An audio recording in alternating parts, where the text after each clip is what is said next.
What's up, family? Basketball is back, and Bet Online remains your number one source for all your sports betting needs this season. You always find the latest odds, team matchup info, player news, and game trends at Bet Online. As your continued source for all sports wagering information, Bet Online features live betting, free contests, and giveaways all season long.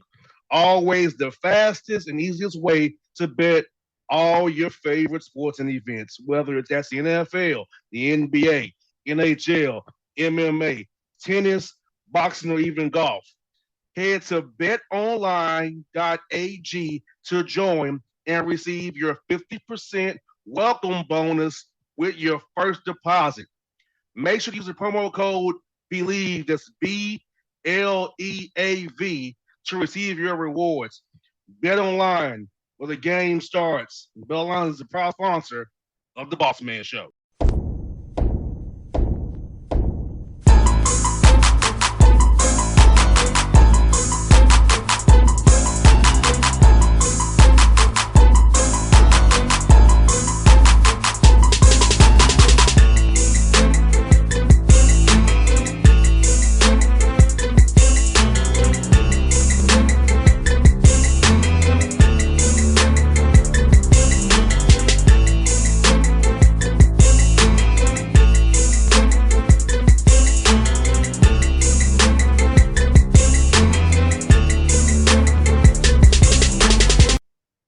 Doing all right, man. Doing all right. It was year two.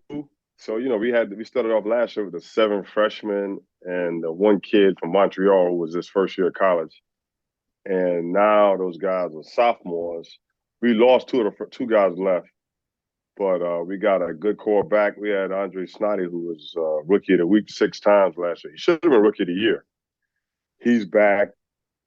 And then Nigel Scanterbury, our point guard, who's a fifth-year senior now, he's been really good for us. So, yeah, man, I'm excited about it. And plus our league is so wide open. No doubt. And yeah. what I want to ask you about, bro, is this: you got a really young roster. The young guys will be playing a lot of big minutes of sophomores right now. They played some last year too. So, how does that make you feel knowing that, hey, these guys keep developing? We could be some year 3, year 4, man. These guys get these minutes now. We can really run this NEC, man. Yeah, well, you know what? The thing is, so we had those young guys. So Snoddy, Joe Strowski, Andre, Jaden Brown, who's was a freshman. All these guys are sophomores now. Devontae Sweatman's a sophomore.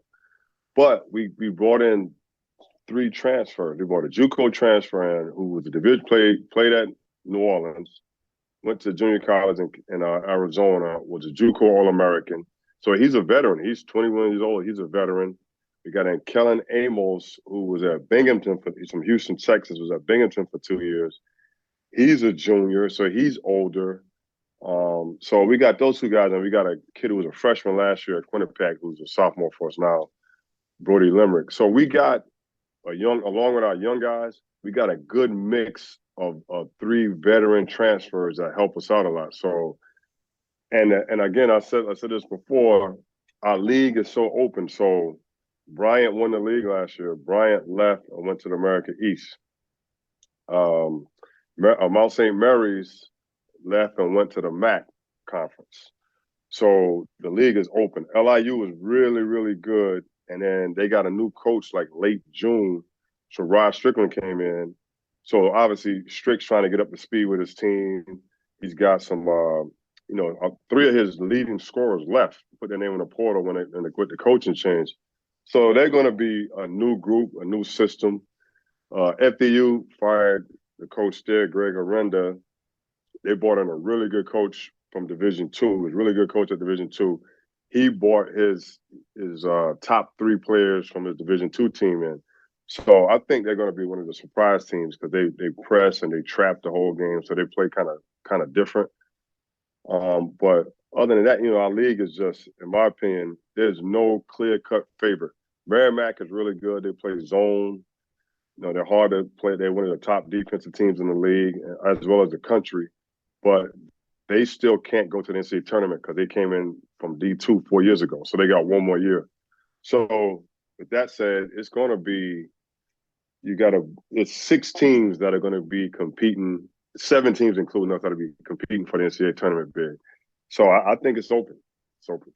And Stonehill just joined as well. So Stonehill joined. Yep, they joined in. So they can't go to the conference tournament because they got to sit out for 5 years when you go from Division II to Division I. So I mean, Sacred Heart's going to be pretty good. They got 3 MAC transfers who are good players. Anthony Latina, the coach of Sacred Heart, is a good friend of mine. So, if you can talk to anybody in our league or anybody in the Northeast, and one day you hear Sacred Heart's number 1, you hear Merrimack's number 1, you hear LIU, you hear FDU. Nobody really knows until we start playing. So that's what makes it so exciting. And the margins are so thin in your league.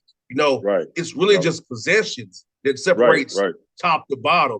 It's not like everybody's world beating anybody. It's like it's really possessions that determine these games you all played up there.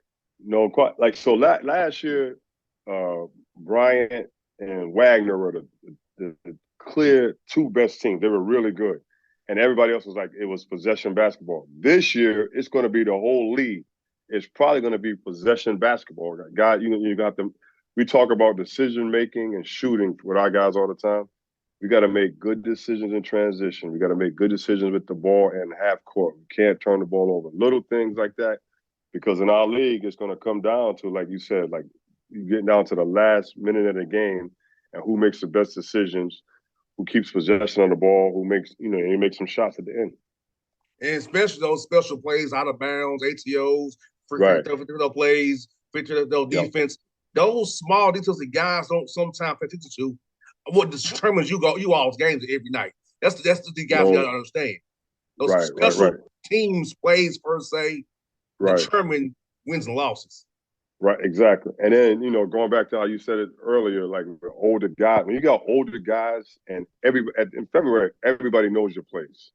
So they can call out your play and tell you where you're supposed to be or whatever. So that's when you need older guys who can make a play on the fly, who can talk to each other, get themselves out of trouble. They can see the defense making an adjustment, and they can make an adjustment. So older guys helping that.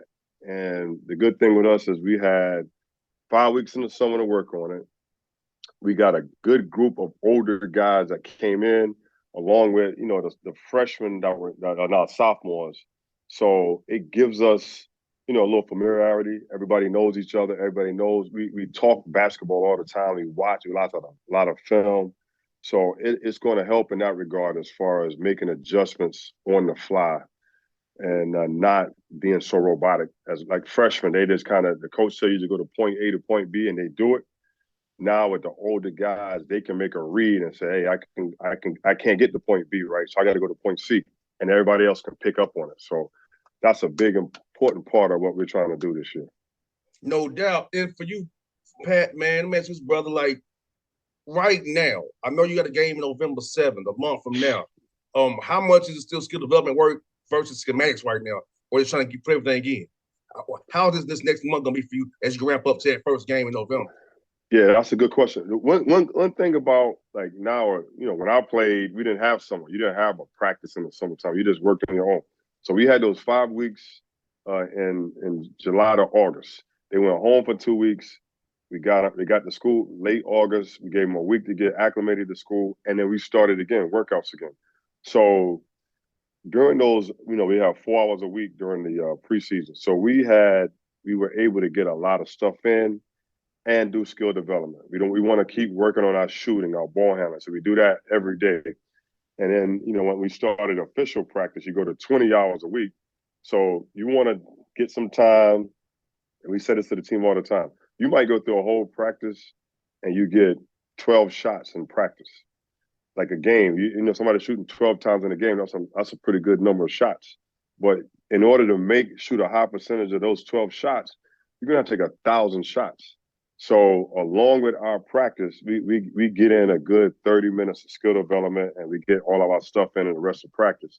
But we have these guys come back and they get shots up on their own. And we got some really good leadership. Like I said, Nigel Scanterbury, Andre started really good. So it's part of our culture, who we are. These guys come back at night and they all command a basket and then they get shots up. So we've been getting a lot of shots, ball handling, form shooting, all those little details that help you become a better player, footwork stuff. We've done a lot of that. And in practice, we take 15 minutes a day to do stations. So we do stations, offensive stations and defensive stations. So we're trying to get skill development and our stuff in at the same time without killing these guys and staying healthy, not getting injured. No doubt, because as you and I both know, of course, I play football, you play basketball, but the toll, all those things take a toll. And, you want to be fresh when it really counts, because you need, because let's be honest, for you all, it's on those dates in March that count for you all the most. You got to be at your peak. Let's be honest about that at your level. You don't want to kill guys in August, September, October, November, December, February, be out of gas when it really counts. The fact that you don't want to kill your guys and manage them within the whole mix of what you're doing, your practice plans is a great thing, because I know some old school coaches who I'm friends with, and you know probably friends with them too, who having 3-hour practices right now. Yeah. See, and like there's a million ways to skin a cat, to coach a team. Everybody got different ways. Some guys are screamers to get on guys. I'm not a screamer. I'm more of I'll talk to these guys. I kind of explain what we want, and we try to push them that way. If they don't do it, we get them on the line and run a little bit. But like, to get to your point, that's one big thing, because it's so different now than, because you have those 5 weeks in the summer, and it's 8 weeks actually in the summertime, and guys going all in, conditioning, weights, everything in the summer. Then you might have a week or two off, and then you come back and you do the same type of grind. You fight the monotony, you fight the boredom, you're trying to keep them fresh with their physicality and mentally fresh. So we change it up, man. We'll put them through stations, and sometimes one of the stations might be like a fun shooting drill just to keep them loose, so they won't get so monotonous. And we've had, this is, I think today was practice number 8, official practice number 8. But before that, we had 4 days a week, an hour a day, full practice or whatever. So these guys have been in the court all the time, and we're trying to get away from wearing them out, burning them out, and getting injured. So that's one of the big things right now: keeping guys in shape, keeping them fresh, preventing injuries, knock on wood, and just making sure we're sharpening everything we need for our program. And it looks like, man, you got 5 guarantee games on your schedule right now. I see UMass, St. John's, Rutgers, Fordham, and St. Joseph. That's a heck of a quartet there, my man. But I know you got to do what you got to do, of course. But how sorry you coaches these guys test your young men, see, because a lot of them guys on your team think they play at these schools. So what you can even do. Right. Yeah. So you go up against these guys. Last year, I mean, we got right to it versus UConn, one of the top teams in the country, and they put it on us. And our guys were like, they were so young, we were deer in the headlights almost. A sold out arena, and you're playing against a high level guys, some future NBA guys. And like you said, our guys said, "Hey man, I can play at this level." And I was like, "All right, we got to see it." And so I think last year, for our 7 freshmen and the 1 newcomer, it was really a learning experience. So now we're going into, the St. Joe's, the Fordham, St. John's, Rutgers, and we won't be so wide-eyed. We'll be more, hey, fellas, they put their pants on just like we do. We got to get to our goal earlier. We got to get to the nail earlier. We got to bump the guys on their rolls. We got to run harder. But we got to realize they're going to be long. We got to pass fake, shot fake to get them off balance. So all those little things you have to do against a longer, bigger team, and you have to do it with full speed and aggressive. And then, if you can hang around, stay in the game, down the stretch, teams get tight, and you give yourself a chance to win at the end. So, that's our mentality. And last year, again, it was all new to these guys. Now they're much more, they're mature. They understand what we're trying to do. So, it's going to be a tough task, a tall task versus some of those high-level teams, but we're going to give it all we got, and I think we'll have a better understanding of how to approach it now as a group. I think just too, Patrick, man, like, look here. If you play these 5 schools, nobody in the NEC is going to be as good as these people. So you've seen the best of the best. And also, if you would have been so wide open, if you win, you're going to be either going to be a 14, 15, 16 seed.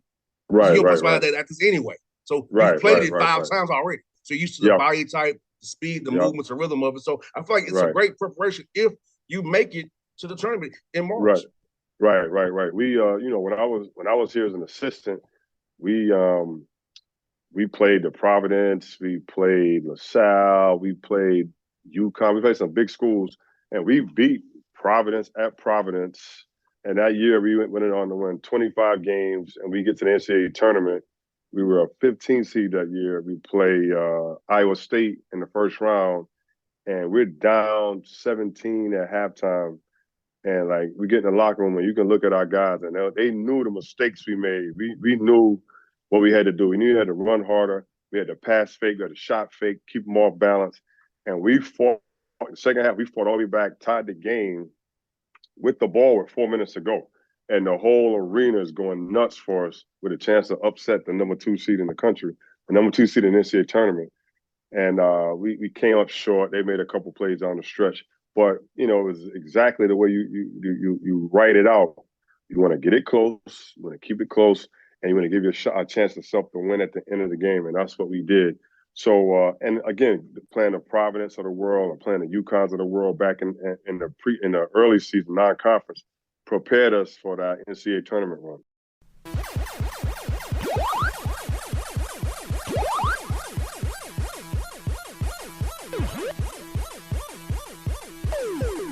What's up, family? Basketball is back, and BetOnline remains your number one source for all your sports betting needs this season. You always find the latest odds, team matchup info, player news, and game trends at BetOnline. As your continued source for all sports wagering information, BetOnline features live betting, free contests, and giveaways all season long. Always the fastest and easiest way to bet all your favorite sports and events, whether that's the NFL, the NBA, NHL, MMA, tennis, boxing, or even golf. Head to betonline.ag to join and receive your 50% welcome bonus with your first deposit. Make sure to use the promo code BELIEVE, that's BLEAV, to receive your rewards. Bet online where the game starts. BetOnline is the proud sponsor of the Bossman Show.